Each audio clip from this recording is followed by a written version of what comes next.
மாட்டிறைச்சி விழாவில் பங்கேற்ற மாணவர் சூரஜ் தாக்கப்பட்டதை கண்டித்து நடைபெறும் போராட்டம் தொடரும் என்று சென்னை ஐஐடி மாணவர்கள் அறிவித்துள்ளனர். தாக்குதல் நடத்திய மாணவர்கள் மீது நடவடிக்கை எடுக்க வேண்டும் என்று அவர்கள் வலியுறுத்தியுள்ளனர்.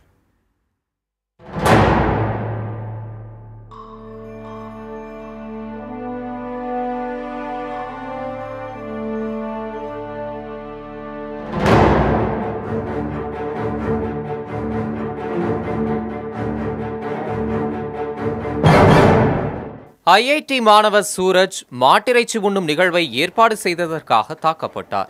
இதனை கண்டித்து சென்னை ஐஐடி வளாகத்தை முற்றுகையிட்டு பல்வேறு அமைப்பினரும் இன்று போராட்டம் நடத்தினர். அடையாறு புற்றுநோய் மருத்துவமனை பகுதியில் இருந்து பேரணியாக வந்த புரட்சிகர மாணவர் இளைஞர் முன்னணி அமைப்பினர் முற்றுகை போராட்டத்தில் ஈடுபட்டனர்.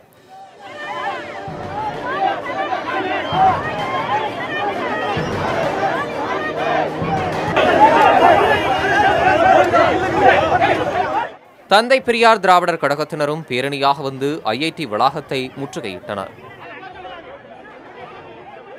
மத்திய கைலாஷ் பகுதியில் இருந்து பேரணியாக இணைந்து வந்த இந்திய ஜனநாயக வாலிபர் சங்கம் மற்றும் இந்திய மாணவர் சங்கத்தினர் மறியல் செய்தனர். பின்னர் ஐஐடி வளாகத்தில் நுழைய முயன்றவர்களை காவல்துறையினர் தடுத்து நிறுத்தியதை அடுத்து இவர்கள் சாலை மறியல் செய்தனர். அப்போது இருதரப்பினரிடையே தள்ளுமுள்ளு ஏற்பட்டது.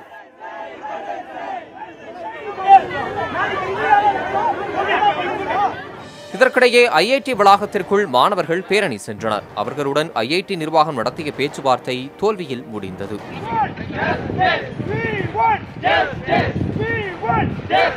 இதனிடையே ஐஐடியின் வேளச்சேரி நுழைவாயில் பகுதியில் தந்தை பெரியார் திராவிடர் கழகத்தினர் மாட்டிறைச்சி உண்ணும் போராட்டத்தில் ஈடுபட்டனர்.